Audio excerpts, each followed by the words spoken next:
আসসালামু আলাইকুম। আজকে আমি ধুন্দুল দিয়ে শিং মাছের ঝোল করব। প্রথমে আমি কড়াইয়ে তেল দিয়ে দিয়েছি, পেঁয়াজ কুচি কাঁচামরিচ দিয়ে একটু ভেজে নিয়েছি।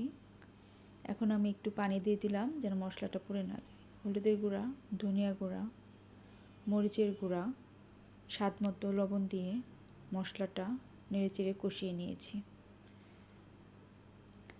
অনেকটা সময় নিয়ে মশলাটা কষাতে হবে যেন কষিয়ে হয়ে গেলে এখন আমি মাছগুলো দিয়ে দিলাম। শিং মাছ দিয়ে মশলার সাথে নেড়েচেড়ে অনেকটা সময়ই ধীরে ধীরে নেড়েচেড়ে নেব, নিয়ে কষিয়ে নেব। যখন একটু কষানো হয়ে আসবে তখন আমি ঝোলের জন্য একটু পানি দেব, দিয়ে ঢাকনা দিয়ে কিছুক্ষণ ঢেকে রাখব। একটু পর ঢাকনা খুলে মাছটা যখন কষানো হয়ে গেছে তখন আমি মাছগুলো উঠিয়ে নেব চামচ দিয়ে। সবগুলো মাছ ধীরে ধীরে সব উঠিয়ে নিলাম। মাছগুলো ওঠানোর পর ওই মাছের ঝোল মশলার ভিতরে আমি ধুন্দুলগুলো দিয়ে দিচ্ছি, দিয়ে নেড়েচেড়ে দিব একটু, দিয়ে ঢাকনা দিয়ে কিছুক্ষণ ঢেকে রাখব।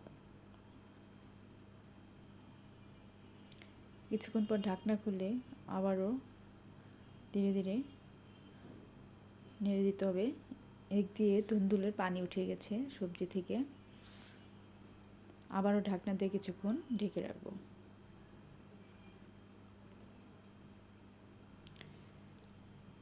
আবারও নাড়াচাড়া করতে হবে, একটু কষিয়ে নিব, দিয়ে আবারও কিছুক্ষণের জন্য ঢেকে দিলাম। ঢাকনা খুলে এখন আমি কষানো মাছগুলো ধুন্দুলের সাথে দিয়ে দিব। যেহেতু ঝোল আছে সামান্য একটু দিয়ে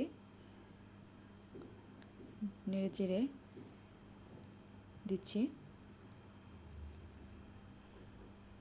সামান্য একটু পানি দিয়ে, যেহেতু ঝোল আছে, ঢাকনা দিয়ে আবারও ঢেকে দেব। কিছুক্ষণ পর মাছটা একটু নাড়াচাড়া করে দিব, ঝোলটা আরও একটু শুকাতে হবে। কয়েকটা কাঁচামরিচ দিয়ে দিলাম,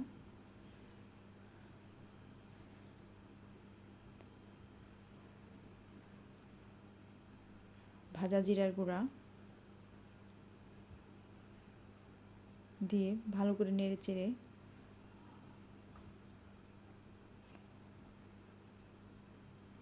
ঢাকনা দিয়ে ঢেকে দেব। আবারও ঢাকনা খুলে আর একটু ঝোল শুকিয়ে আসলেই হয়ে গেল আমার ধুন্দুল দিয়ে শিং মাছের ঝোল।